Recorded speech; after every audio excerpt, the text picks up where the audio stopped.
The Ironwood Vale, a dense forest of ancient ironwood trees in Arizona's Mogollon Rim, stretched endlessly under a bruised October sky. The air carried the sharp tang of pine resin and the faint, metallic bite of red earth, stirred by a restless wind that whispered through gnarled branches. Sunlight barely pierced the canopy, casting dappled shadows that danced like specters across the forest floor. This was no place for the unprepared. The Vale's labyrinthine trails, carved by centuries of monsoon floods and forgotten prospectors, could swallow a person whole. Yet, for 15-year-old June Navarro, this wilderness was home. June was a tracker, self-taught and relentless, with an uncanny knack for reading the land.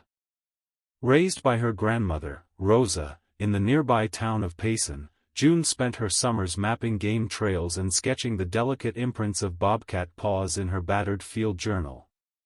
Her dark eyes, sharp as obsidian, missed nothing: a bent twig, a scuff in the dirt, a hawk's cry signaling a shift in the forest's rhythm. She was out here, her grandmother said, to learn the Earth's secrets. But on October 12, 2010, the Earth kept its silence.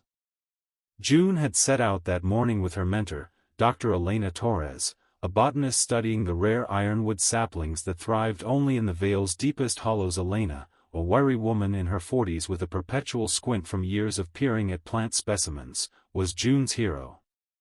The two shared a bond forged over late-night talks about ecology and survival, June scribbling notes while Elena described the forest's delicate balance. They were to collect samples from a remote grove, a 4-hour hike from the nearest trailhead. Their plan was meticulous: check in via handheld radio at noon, camp overnight, and return by dusk the next day. June's pack held her journal, a flint striker, and a small knife etched with her initials. Elena carried the radio and a GPS unit, though the Vale's dense canopy often scrambled signals. At 12:15 p.m., Rosa Navarro waited at her kitchen table, the radio's static crackling like a dying fire. June's voice was supposed to come through, bright and confident, reporting their position. But the airwaves stayed empty. By 1 p.m., Rosa's calloused hands gripped the receiver, her voice sharp as she called again. "June, Elena, come in. You there?" Silence. By 3 p.m., she was on the phone with the Gila County Sheriff's Office, her words tumbling out in a mix of fear and defiance. "My girl knows this forest. Something's wrong." The search began at dusk, a frantic convergence of sheriff's deputies, Forest Service rangers, and local volunteers. The trailhead, a gravel lot off a crumbling forest road, buzzed with activity. Floodlights cast harsh beams into the darkening woods, and bloodhounds bayed as they caught fleeting scents. Rosa, her gray braid swinging as she paced, insisted on joining the search. "June's out there," she told Sheriff Dan Carver, her voice steady despite the tremor in her hands. "She'd leave a sign. Always does." The first night yielded nothing but frustration. The Vale's terrain was brutal: steep ravines, ankle-snapping roots, and false trails that led to dead ends. June's expertise made her disappearance baffling. She knew to stay put if lost, to mark her path with stacked stones or broken branches. Searchers found no such signs, no trace of her neon-orange pack or Elena's red windbreaker. The dogs lost the scent at a rocky outcrop a mile from the trailhead, as if the pair had vanished into the air. By day 3, helicopters swept the canopy, their rotors thudding like a heartbeat over the forest. Volunteers combed the underbrush, calling June's name until their voices cracked. A single clue emerged: a scrap of paper, torn from June's journal, caught in a thorn bush. It held a pencil sketch of an ironwood leaf, its edges smudged with red dirt. The find was too vague, too isolated. The search dragged on for 2 weeks, hope fading with each empty trail. Rosa refused to quit. While the official search scaled back, she hiked the Vale daily, her boots carving ruts in the earth. She studied June's old journals, searching for patterns in her granddaughter's sketches, maps, animal tracks, cryptic notes about the heart of the Vale. The town whispered theories: a bear attack, a flash flood, a drifter passing through. Some said June and Elena had wandered into a sacred site, cursed by local lore. Rosa dismissed it all. June knew this place, she told anyone who'd listen. She wouldn't just disappear. Years passed, and the case grew cold. The Vale reclaimed its secrets, its ironwood standing sentinel over a mystery no one could crack. Rosa aged, her braid now fully silver, but she never stopped searching. She left markers, small cairns of red stones, at every trailhead, a silent promise to June. The town moved on, the story of the missing girl and her mentor fading into legend. But in 2020, a chance discovery would shatter the silence, dragging the past back into the light. The Ironwood Vale exhaled a damp chill in the spring of 2020, its air heavy with the scent of wet bark and blooming creosote. 10 years had passed since Juniper Navarro and Dr. Elena Torres vanished, and the forest had grown wilder, its trails choked with new growth. Payson had changed too, strip malls crept closer to the wilderness, but the town's heart still beat with whispers of the lost girl and her mentor. Rosa Navarro, now 68, carried the weight of those years in her stooped shoulders and the lines etched around her dark eyes. Yet her resolve hadn't faltered. Every weekend, she hiked the Vale, her pack stuffed with June's old journals, a flashlight, and a trowel for digging at anything that caught her eye, a glint of metal, a scrap of fabric, a stone out of place. Rosa's life had become a shrine to June. Her small adobe house brimmed with maps pinned to the walls, their edges curling like ancient scrolls. Red string connected trailheads to June's sketches, forming a web of obsession. The townsfolk pitied her, but Rosa didn't care. "They don't know June," she'd snap when someone suggested she move on. Her granddaughter's journals were her lifeline, filled with notes on animal migration, soil patterns, and cryptic phrases like, "the pulse," circled in red ink. Rosa clung to the idea that June had left a trail, one the searchers had missed. The official case file gathered dust in Sheriff Dan Carver's office. He'd retired in 2015, leaving the mystery to his successor, Sheriff Lila Moreno, a pragmatic woman who viewed the Navarro case as a tragedy best left buried. The initial search had been exhaustive, over 200 volunteers, 3 helicopter crews, and a team of trackers from Flagstaff. They'd scoured 50 square miles, battling the Vale's terrain, sinkholes hidden by ferns, cliffs that dropped into shadow, and streams that erased footprints overnight. The torn journal page, found in 2010, was the only tangible clue, but forensic tests revealed nothing: no blood, no DNA, just graphite and dirt. Theories multiplied: a cougar attack, a kidnapping, even a cult hiding in the forest's depths. None held up. The Vale's isolation made foul play unlikely, its vastness made accidents too plausible. Rosa's solitary searches weren't entirely alone. She'd befriended a retired ranger, Tom Begay, who'd worked the original search. Tom, a dying man with a quiet humor and a limp from a long-ago fall, shared Rosa's belief that June's tracking skills made her disappearance unnatural. "That girl could read the wind," he'd say, sipping coffee at Rosa's kitchen table. Together, they retraced June's planned route, focusing on the grove where she and Elena had aimed to collect ironwood samples. Tom pointed out anomalies: a tree with a fresh scar, a boulder shifted slightly, but nothing concrete. "The forest," he said, "keeps its own counsel." Meanwhile, the Vale drew others. In April 2020, a team of graduate students from Northern Arizona University arrived to study the forest's soil microbiome. Led by Dr. Caleb Ruiz, a soil ecologist with a penchant for adventure, the group set up camp near the same trailhead June and Elena had used. Caleb, 32, was meticulous, his field kit packed with probes and vials for sampling the red earth. His students, a mix of eager scientists and thrill-seekers, buzzed with excitement, unaware of the forest's grim history. One of them, Maya Chen, a 22-year-old geology major, carried a drone for aerial mapping, her latest toy for capturing the Vale's topography. On their third day, Maya's drone snagged an image that stopped her cold. While reviewing footage, she spotted a glint in a narrow ravine, half hidden by ironwood roots. Zooming in, she saw what looked like a weathered metal object, its shape unnatural against the organic chaos of the forest. "Dr. Ruiz, you need to see this," she called, her voice tight. Caleb squinted at the screen, his brow furrowing. The object resembled a knife, its blade dulled but unmistakable. Etched on the handle were faint initials, JN. Caleb radioed the sheriff's office, his tone calm but urgent. Within hours, Sheriff Moreno arrived with a small team, including Tom Begay, who'd stayed on as a consultant.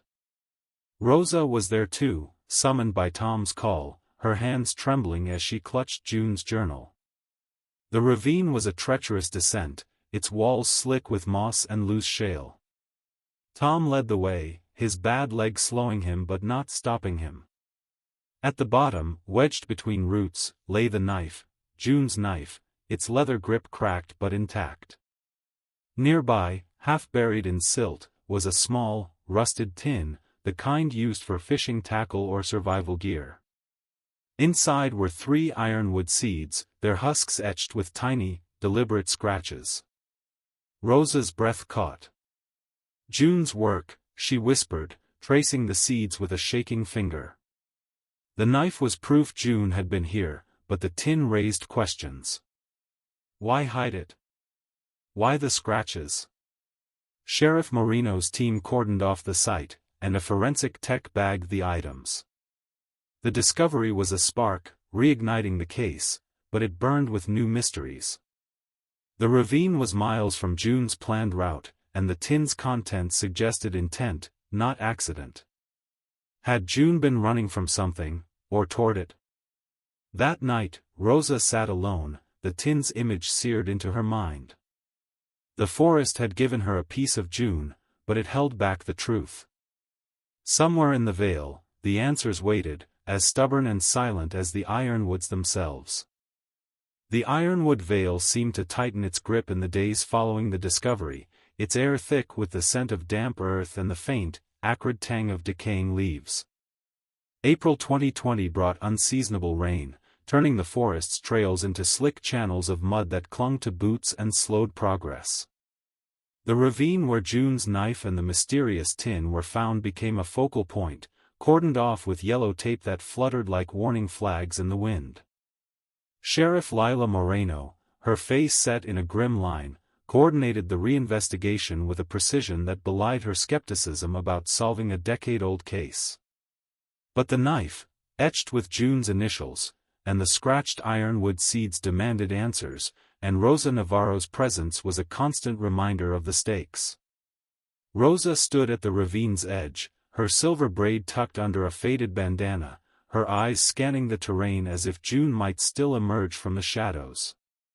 The knife was hers, no question. Rosa had given it to June on her 13th birthday, a tool for carving trails and scraping bark for tinder. But the tin, with its etched seeds, was a puzzle.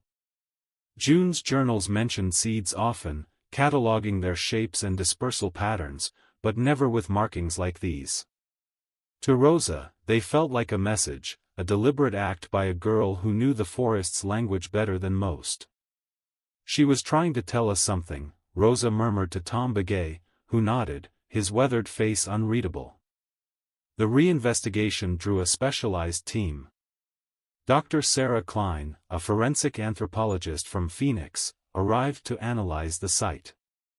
Sarah, in her late 30s, had a reputation for coaxing secrets from bones and artifacts, her calm demeanor masking a relentless curiosity. She examined the tin under a portable microscope, noting the scratches were too precise to be random, possibly a code or a map, though their meaning eluded her. The knife's blade showed microabrasions, suggesting heavy use, but no blood or organic residue. This wasn't a weapon, Sarah told Moreno. It was a tool, used hard and often. The absence of remains troubled her. The Vale's acidic soil could erode bone in a decade, but June and Elena should have left more: clothing, gear, something. Caleb Ruiz and his students, now unintentional players in the mystery, stayed on to assist. Maya Chen, the geology major who'd spotted the knife via drone, was shaken but determined. She spent hours poring over her aerial footage, mapping the ravine's contours. "It's weird," she told Caleb, pointing to a faint line in the images, a narrow path, barely visible, leading deeper into the forest. "This isn't on any topo maps." Caleb, intrigued, shared the find with Moreno, who dispatched a ranger to scout it. The path led to a small clearing, untouched by the search in 2010, where a single ironwood tree stood, its trunk scarred with a crude, spiral carving.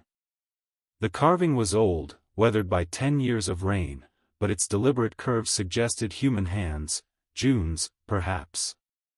Sheriff Moreno called in a tracking expert, Javier Ortiz, a former Border Patrol agent with a knack for reading disturbed earth. Javier, wary and soft-spoken, studied the clearing with a tracker's patience. He noted scuffed soil near the tree, long since compacted, and a faint depression that might have been a fire pit. "Someone camped here," he said, crouching to sift the dirt. "Not long, maybe a night. But the ground's too old to say who." Rosa, hovering nearby, clutched June's journal, its pages open to a sketch of a spiral, eerily similar to the tree's carving. "She drew this," Rosa said, her voice breaking. "Why didn't we find this before?" The question gnawed at everyone. The 2010 search had been thorough, but the Vale was vast, and the clearing was off June's planned route. Had the searchers missed it? Or had June and Elena been drawn here deliberately? The tin seeds added another layer. Sarah sent them to a botanist colleague, who confirmed they were ironwood seeds, rare for their size and unusually dense. The scratches, under closer analysis, formed a pattern: 3 lines, one curved, like a simplified tree. It wasn't a known symbol, but it echoed the spiral carving, hinting at a connection. As the team dug deeper, rumors resurfaced in Payson. Locals spoke of the Vale's heart, a mythical place tied to old Dine stories of a forest spirit that guarded sacred sites.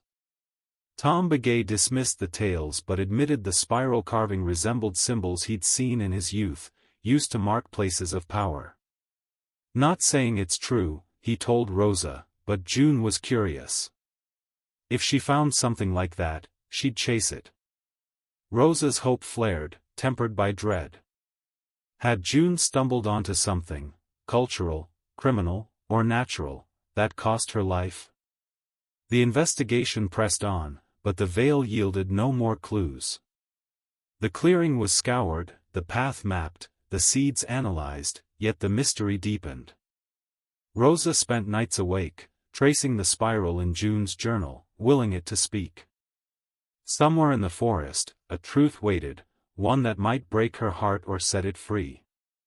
But the Vale, as always, kept its silence, its ironwood standing like sentinels over a secret only they understood. Rain had given way to a brittle heat in the Ironwood Vale by late April 2020, the kind that cracked the earth and made the air shimmer over the Mogollon Rim. The forest's ironwood trees stood resolute, their gnarled branches clawing at the sky, while the hum of cicadas pulsed like a warning. The reinvestigation into June Navarro and Dr. Elena Torres's disappearance had stirred Payson into a quiet frenzy, with locals trading theories at the diner and reporters sniffing around for a story. The discovery of June's knife, the tin with its etched seeds, and the spiral-carved tree had cracked open a decade-old wound, but the clues were as maddening as the forest itself, pointing everywhere and nowhere. Rosa Navarro felt the weight of each passing day. She haunted the investigation site, her boots caked with red dirt, her eyes fixed on the spiral carving as if it might speak.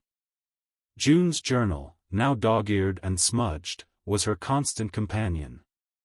The spiral sketch on its pages matched the tree's carving too closely to be coincidence, but its meaning remained elusive. Rosa's hope, frayed but unbroken, drove her to the clearing daily, where she traced the carving's grooves, searching for a pattern. "You left this for me, didn't you, Mija?" she whispered, her voice swallowed by the forest's vastness. Sheriff Lila Moreno's team expanded, pulling in a forensic botanist, Dr. Priya Anand, to analyze the ironwood seeds further. Priya, a meticulous researcher with a soft Delhi accent, confirmed the seeds were outliers, larger than typical ironwood seeds, with a density suggesting genetic adaptation to the Vale's unique soil. The scratches, she theorized, could be a crude notation system, perhaps June's attempt to catalog their properties. This wasn't random, Priya told the team, her gloved hands cradling a seed under a magnifying lens. Someone marked these intentionally, maybe to preserve them. The implication hung heavy. June had been doing something deliberate, something secret, before she vanished. Dr. Sarah Klein, the forensic anthropologist, focused on the clearing. Her team excavated the faint depression Javier Ortiz had flagged as a possible fire pit. They found charcoal fragments, dated to roughly 2010, and a single, corroded button, likely from a jacket. It matched the type Elena Torres wore, but degradation made certainty impossible. Sarah's analysis of the ravine yielded another find, a shard of plastic, weathered but identifiable as part of a GPS unit. "Could be Elena's," Sarah said, her voice measured. The Vale's canopy would have messed with its signal, but why was it broken? The shard, like the knife, showed signs of heavy wear, as if smashed against rock. Caleb Ruiz and Maya Chen, the university researchers, became reluctant detectives. Maya's drone footage revealed more anomalies, faint, linear disturbances in the soil, radiating from the spiral tree like spokes. "It's like a map," Maya said, her laptop screen glowing with enhanced images. Caleb, skeptical but intrigued, suggested the lines might be old prospector trails, long erased from modern maps. He and Javier scouted one, finding it led to a shallow cave, its entrance choked with vines. Inside, they found a single, chilling clue, a torn strip of neon orange fabric, matching June's backpack. The fabric was snagged on a jagged rock, its edges frayed but free of blood. Rosa's heart lurched when she saw the fabric. "That's hers," she said, her voice raw. She clutched June's journal, flipping to a page where June had written, "The heart pulls you in." The phrase, cryptic in 2010, now felt like a beacon. Rosa shared it with Tom Begay, who frowned, his dying heritage stirring memories of stories about the Vale's heart, a place of power, guarded by the land itself. June was curious, he said. If she thought she found it, she'd follow it, no matter the risk. Sheriff Moreno, pragmatic to a fault, dismissed the folklore but couldn't ignore the clues piling up. The spiral, the seeds, the fabric, all suggested June and Elena had ventured deeper into the Vale than anyone knew. But why? And what had stopped them? Moreno brought in a geologist to study the cave, who noted its unstable shale walls, prone to collapse during heavy rains like those in October 2010. A theory formed: June and Elena, caught in a storm, sought shelter and met disaster. But the etched seeds and spiral carving didn't fit a simple accident. They hinted at purpose, maybe obsession. As the team debated, a local named Eddie Voss, a grizzled ex-hunter in his 60s, approached Moreno with a story. He'd been in the Vale in 2010, tracking elk near the ravine. He claimed to have seen a figure, tall, cloaked in a dark jacket, moving fast through the trees the day June and Elena vanished. "Didn't think much of it then," Eddie muttered, his eyes darting. But they weren't alone out there. His story was vague, unprovable, but it planted a seed of doubt. Was foul play possible after all? The investigation churned forward, each clue a thread in a tangled web. Rosa, standing in the clearing at dusk, felt the forest's pulse under her feet, as if it were alive, watching. The spiral carving loomed larger in her mind, a symbol of June's final act. Had she been chasing a discovery, or running from something? The veil held the truth, but its silence was deafening, and the answers seemed to slip further away with every step. The ironwood vale pulsed with an uneasy stillness in May 2020, its air heavy with the scent of sun-baked pine and the faint musk of disturbed earth. The forest seemed to watch, its ironwood trees casting long, jagged shadows that merged with the twilight. The reinvestigation into June Navarro and Dr. Elena Torres's disappearance had gained momentum, fueled by the knife, the etched seeds, the spiral-carved tree, and now the torn orange fabric from June's backpack. Each clue deepened the mystery, pulling the team further into the Vale's labyrinth, where answers felt tantalizingly close yet maddeningly out of reach. Rosa Navarro stood at the mouth of the shallow cave where the fabric was found, her hands trembling as she clutched June's journal. The cave's damp walls glistened faintly under her flashlight's beam, revealing nothing but moss and crumbling shale. The orange fabric, now sealed in an evidence bag, was a gut punch, a tangible piece of June, yet it raised more questions. Why was it here, miles from her planned route? Rosa's mind churned with June's words, "The heart pulls you in." The spiral sketch in the journal, mirrored by the tree's carving, felt like a breadcrumb, but to where? "You were leading me somewhere, weren't you?" she whispered, her voice echoing faintly in the cave. Sheriff Lila Moreno's team worked with a quiet intensity. Dr. Sarah Klein, the forensic anthropologist, analyzed the cave's interior, noting its unstable structure. "A heavy rain could have triggered a collapse," she said, pointing to fissures in the shale. "If they were here in 2010, they might have been trapped." But the absence of remains or significant debris undermined the theory. The fabric showed no blood, only fraying from exposure. Sarah sent soil samples from the cave to a lab, hoping for traces of organic material that might hint at June or Elena's presence. Dr. Priya Anand, the forensic botanist, made progress with the ironwood seeds. Using a scanning electron microscope, she confirmed the scratches formed a deliberate pattern, 3 lines and a curve, repeated on each seed. "It's not a known botanical notation," she told Moreno, her brow furrowed. "It's more like a signature, or a marker." She cross-referenced June's journal, finding a page where June had written, "Seeds hold the secret." Priya hypothesized June was studying a rare ironwood variant, perhaps tied to the heart she'd referenced. But why hide them in a tin? And why in the ravine? Javier Ortiz, the tracking expert, scouted the faint paths Maya's drone had revealed. One led to a dry creek bed, its banks littered with smooth stones. There, half buried under a tangle of roots, he found a rusted metal clasp, likely from a backpack. It matched the style of Elena's gear, but like the other clues, it was weathered and inconclusive. Javier's instincts screamed that June and Elena had been moving with purpose, not wandering lost. They were following something, he told Moreno, his voice low. "The spiral, the seeds, it's like they were mapping a trail." Eddie Vasa's story about the figure in the dark jacket gnawed at Moreno. She interviewed him again, pressing for details. Eddie, chain-smoking on his porch, described the figure as tall, moving with a hunter's grace, carrying a pack. "Didn't see a face," he grunted. "Just a shadow, gone quick." His story was thin, but Moreno couldn't dismiss it. She cross-checked records from 2010, finding a report of an unregistered camper spotted near the Vale that October. No name, no follow-up. It was a ghost of a lead, but it fueled speculation of foul play. Caleb Ruiz and Maya Chen, still camped nearby, grappled with their role in the unfolding drama.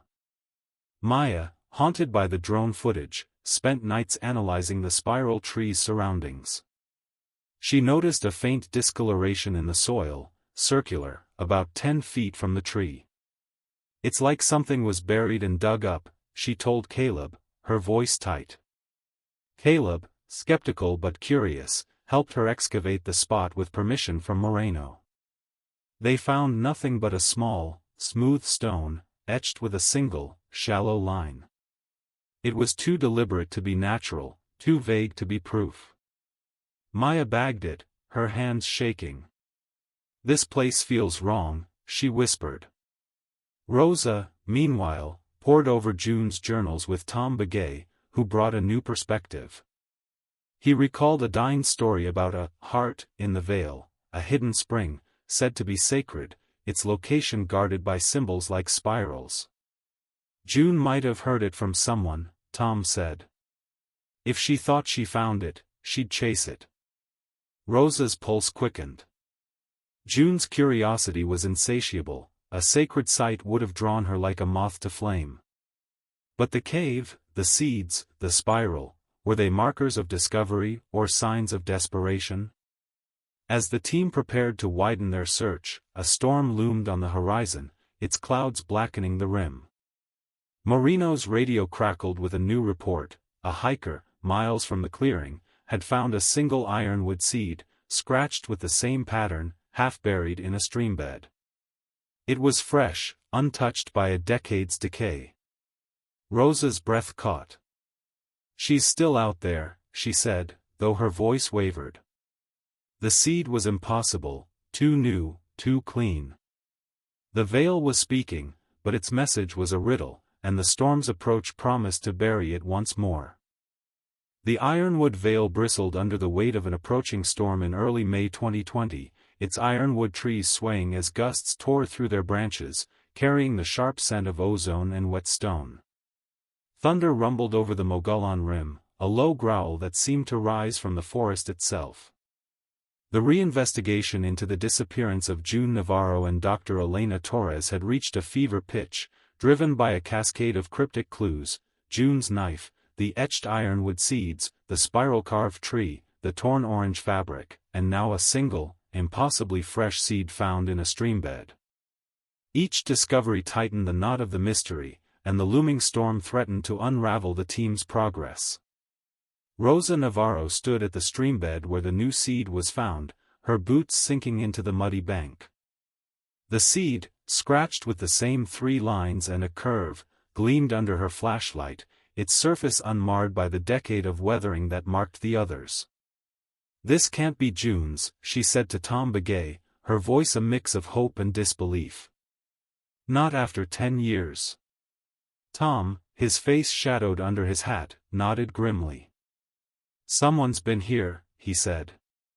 "Someone who knows what June was doing." The idea chilled Rosa. Either June had survived longer than anyone thought, or someone else was mimicking her work. Sheriff Lila Moreno's team raced against the storm. The streambed site was a logistical nightmare, its banks eroded and unstable. Dr. Sarah Klein, the forensic anthropologist, examined the seed in situ, noting its placement seemed deliberate, as if left to be found. "It's not natural deposition," she told Moreno, her gloved hands brushing away silt. "Water would have carried it downstream, not lodged it here." Lab tests confirmed the seed was recent, harvested within months, its scratches fresh but identical to those from the tin. The finding sparked a new theory: someone was retracing June's steps, perhaps taunting the investigators. Dr. Priya Anand, the forensic botanist, dove deeper into the seed's significance. She cross-referenced June's journal, finding a passage about the heart's pulse, a reference to a rare ironwood grove that June believed held unique ecological properties. Priya's analysis suggested the scratched seeds might mark specific trees, a hypothesis she tested by mapping the spiral tree and the streambed.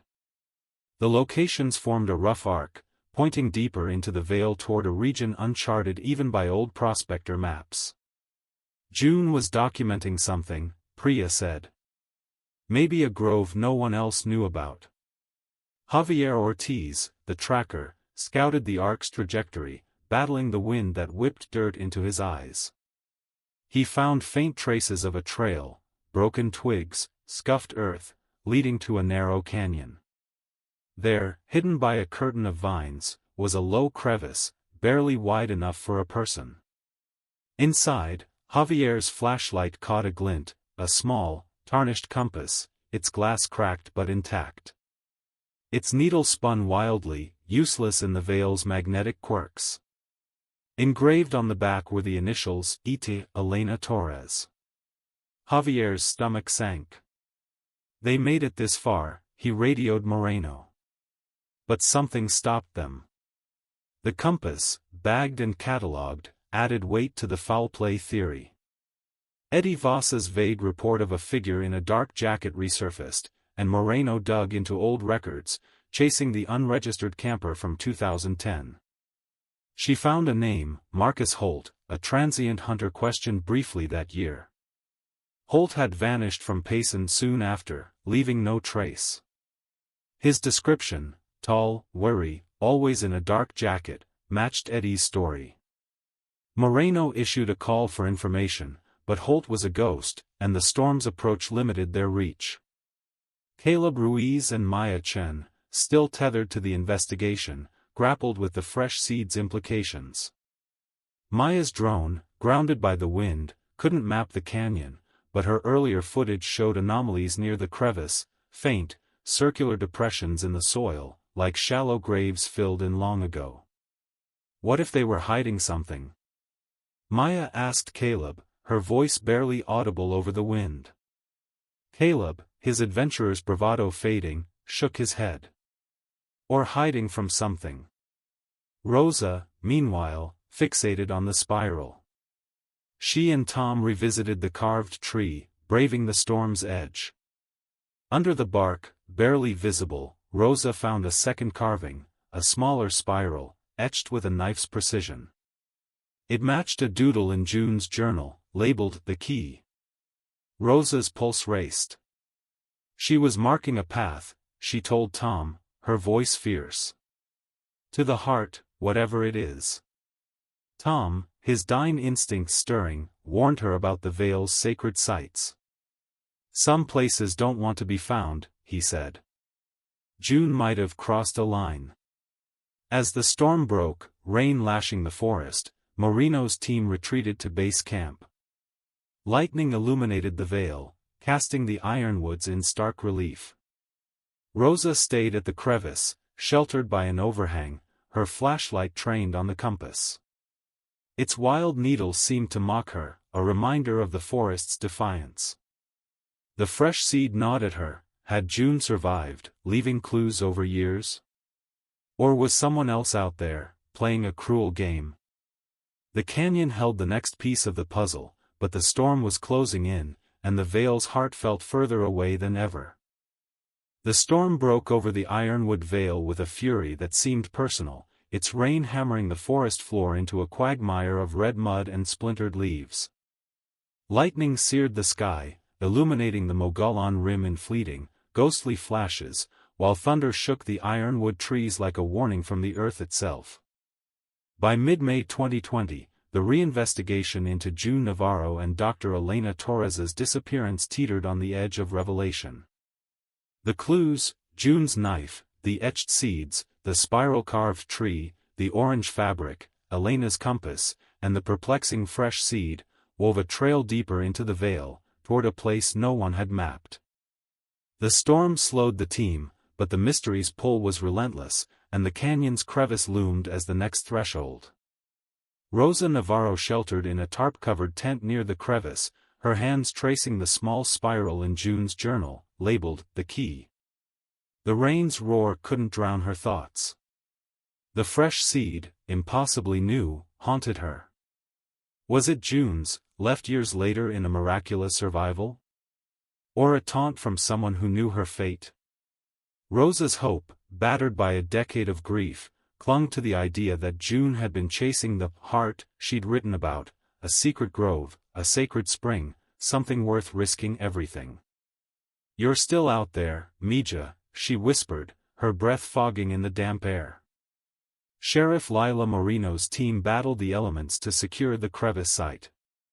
Dr. Sarah Klein, the forensic anthropologist, led a cautious excavation inside, where the shale walls glistened with moisture. Her team found a faint scratch mark on the rock, a single line curved like the seed etchings. "It's fresh, maybe a few months old," Sarah said, her voice tight. The mark mirrored the pattern on the fresh seed, suggesting someone had been here recently, echoing June's actions. Sarah's soil samples from the crevice revealed traces of organic material, decayed plant matter, possibly from clothing, but no human remains. The absence was both a relief and a frustration. Dr. Priya Anand's analysis of the seeds took a new turn. She collaborated with a dendrochronologist to study the spiral-carved tree, confirming it was over 200 years old, its rings showing a spike in growth around 2010, likely from heavy rains.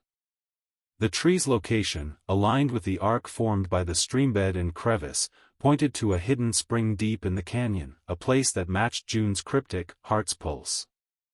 Priya theorized June was documenting a rare ecosystem, perhaps a grove of mutant ironwoods with unique genetic traits. She was onto something big, Priya told Moreno. Big enough to hide.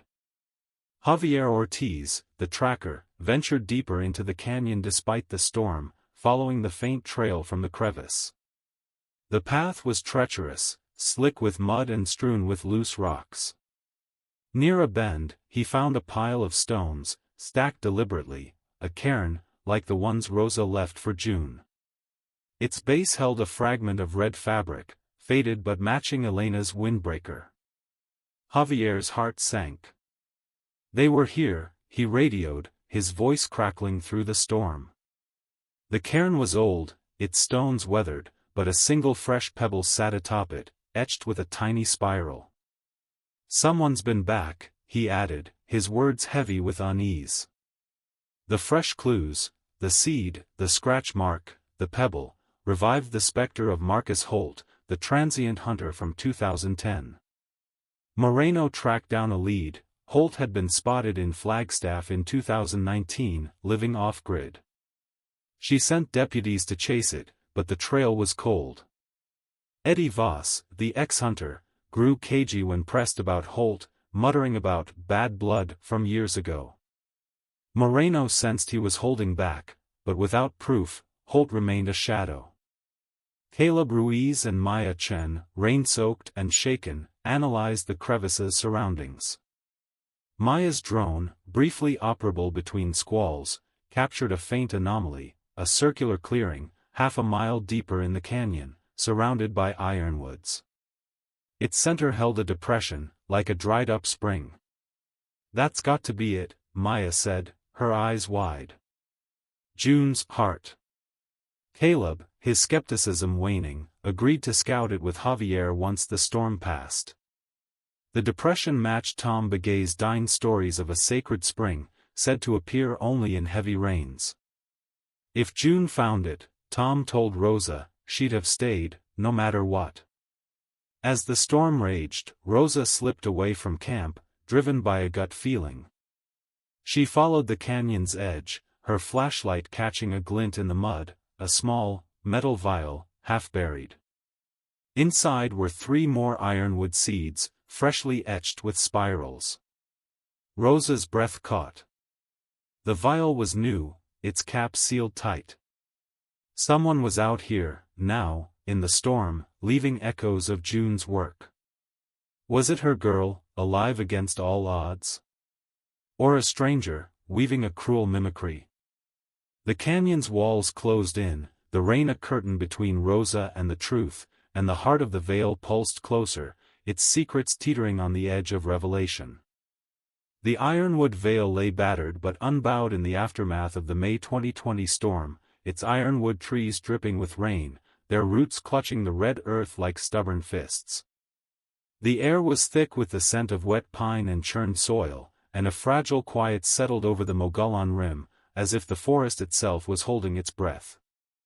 The reinvestigation into the disappearance of June Navarro and Dr. Elena Torres had reached its breaking point, driven by a trail of haunting clues: June's knife, the etched seeds, the spiral-carved tree, the orange fabric, Elena's compass, the fresh seed, and now a new metal vial with 3 more spiral-etched seeds. The canyon's hidden spring, the heart June had chased, loomed as the final piece of the puzzle, and the team stood on the edge of answers, or deeper mystery. Rosa Navarro clutched the vial, its cold metal biting her palm as she stood in the canyon, rain-soaked and defiant. The fresh seeds inside were a cruel paradox, too new to be June's, yet marked with her signature spirals. Rosa's hope, frayed to threads over a decade, flickered with a desperate question: could June still be alive, leaving clues in the veil? Or was someone else out here, twisting her granddaughter's legacy? She handed the vial to Sheriff Lila Moreno, her voice steady despite her trembling hands. "Find her," she said. "Find my girl." Moreno's team converged on the circular clearing Maya Chen's drone had spotted, a half-mile deeper in the canyon. The depression at its center, ringed by ironwoods, matched Tom Begay's dying stories of a sacred spring that surfaced only in heavy rains. Dr. Sarah Klein, the forensic anthropologist, led the excavation, her team digging through layers of silt and root. They found remnants of a camp, charred wood, dated to 2010, and a shredded fragment of a field notebook, its pages illegible but bearing June's familiar pencil strokes. Nearby, a small bone fragment surfaced, human, likely a phalanx, too degraded for immediate DNA testing but sent to a lab in Phoenix. Sarah's face was grim.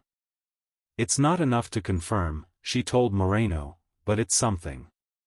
Dr. Priya Anand's work on the seeds offered a breakthrough.